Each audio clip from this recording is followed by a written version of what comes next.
So this is Sadiq Ansari and you are watching Ado Finance insights.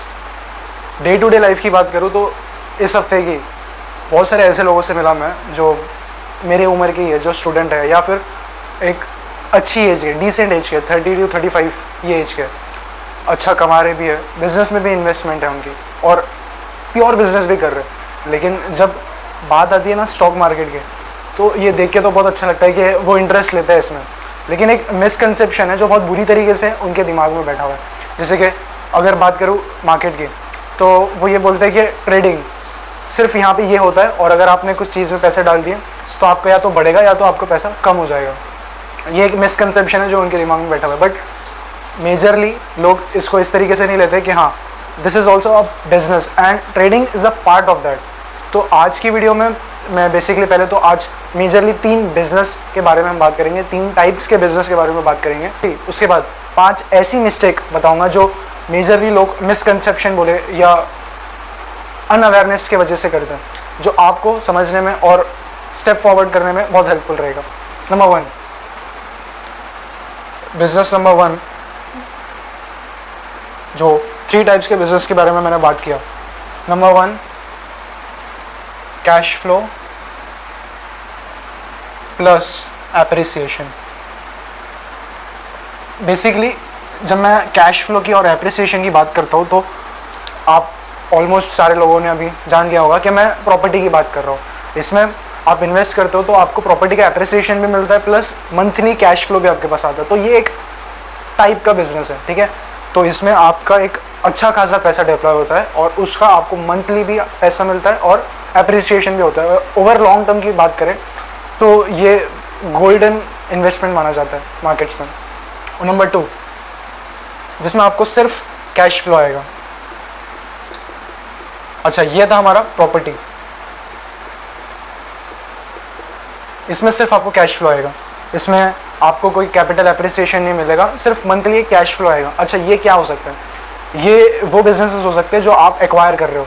जैसे कि कोई दुकान थी, वो नहीं चली, आपने कुछ पैसे देके उसको एक्वायर किया और उसको अपने हिसाब से चलाया, तो अभी उसका जो प्रॉफिट होगा वो आपका मंथली कैश फ्लो होगा। अब वो दुकान आपने बिजनेस इस्टेब्लिश किया, ठीक है, फॉर एग्जांपल आपने बिजनेस इस्टेब्लिश किया, प्रॉपर्टी आपकी नहीं है, ऑल्दो प्रॉपर्टी भी आपकी हुई तो आप फर्स्ट सिचुएशन में भी, फर्स्ट सिनेरियो में भी आप आ गए, सेकेंड सिनेरियो में आप आए होगे। तो हम बात करें अभी कैश फ्लो के सिर्फ, ठीक है। तो कैश फ्लो में बेसिकली आपने बिजनेस को एक्वायर किया, इस्टेब्लिश किया और उससे जो मंथली आपके जो प्रॉफिट्स निकल रहे हैं उसको हम बोलेंगे कैश फ्लो। तो यहाँ पे सिर्फ कैश फ्लो होगा।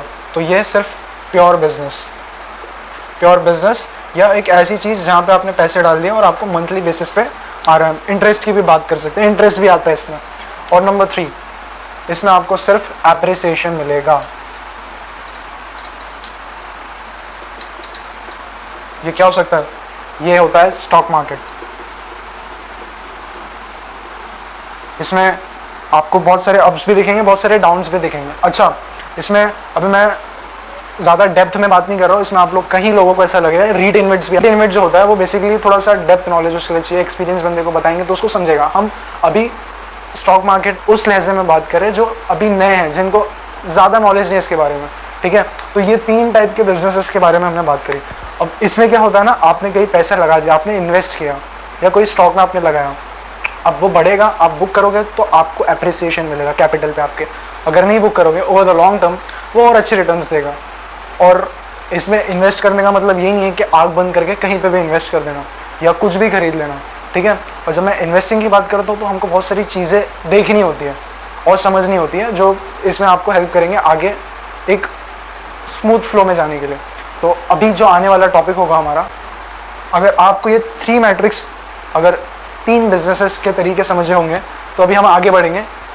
ऐसे 5 तरीके, ऐसी 5 वजह जो न्यू इन्वेस्टमेंट करने से पहले, न्यू इन्वेस्टर जब आते हैं मार्केट में तो वो गलती करते हो और इन गलती से आपको सीख मिलेगी।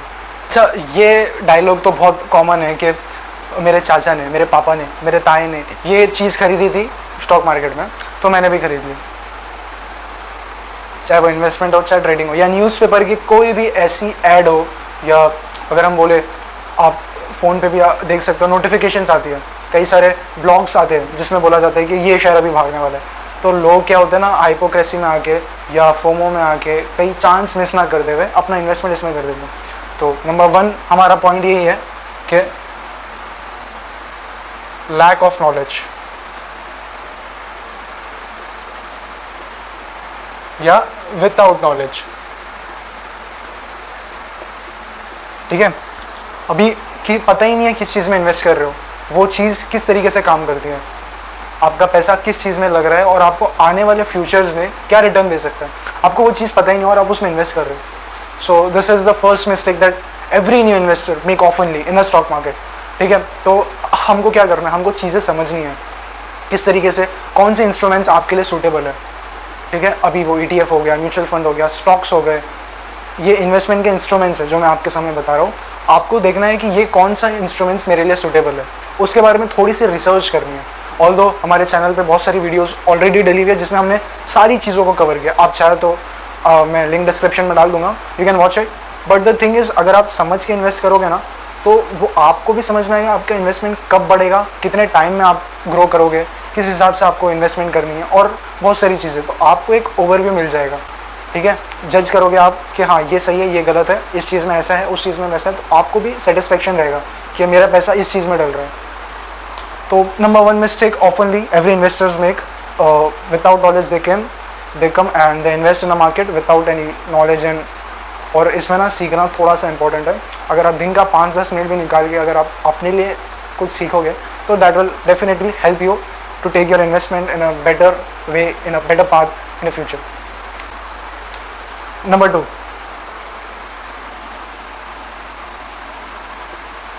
Hype in the market.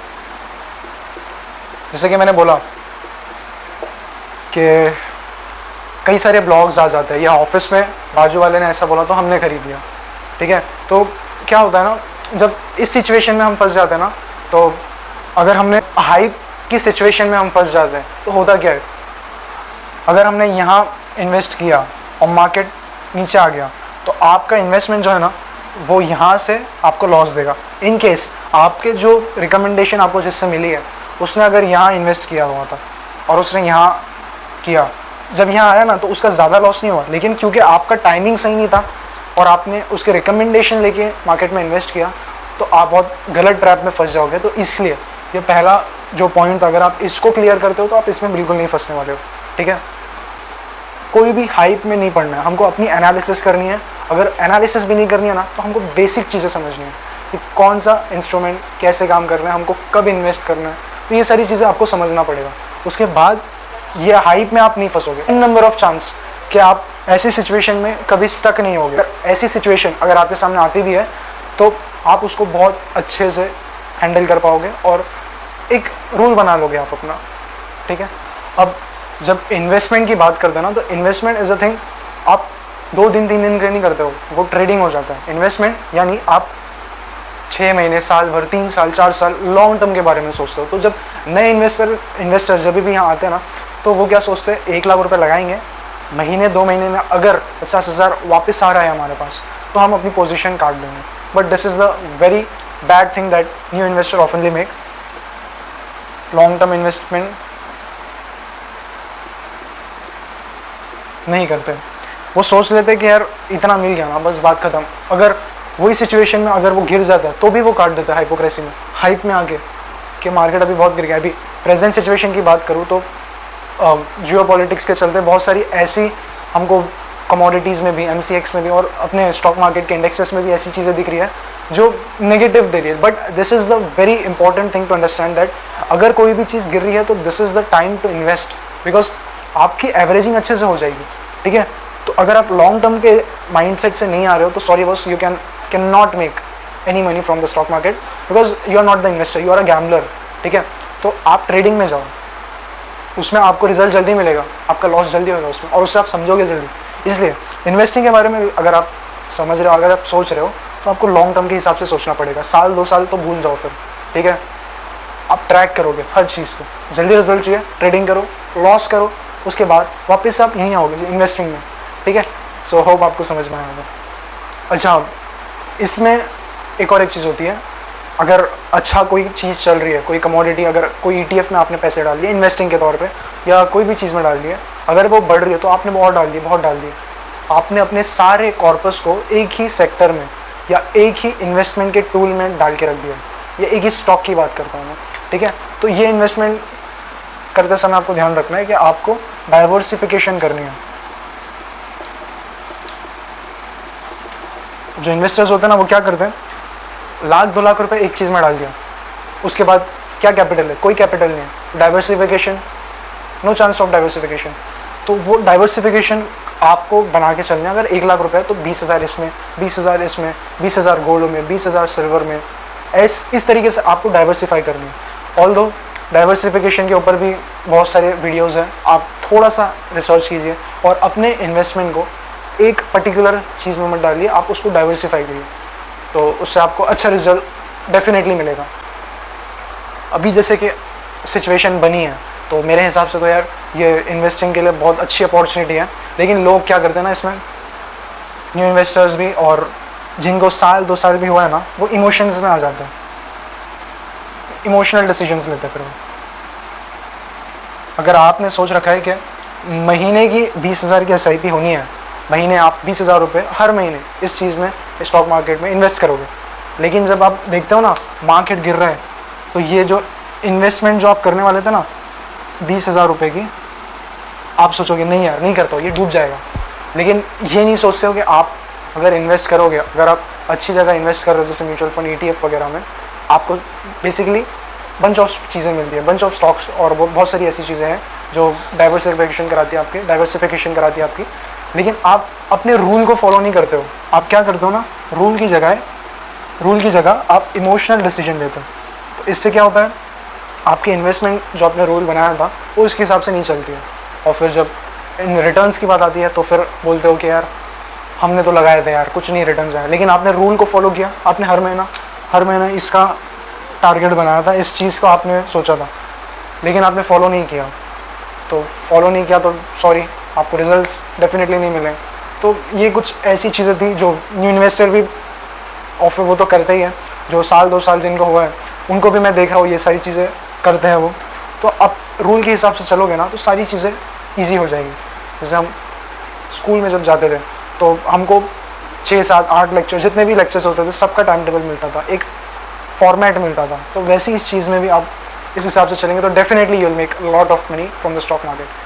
So this is for today. I'll be seeing to you in the next video. Till then, keep growing yourself.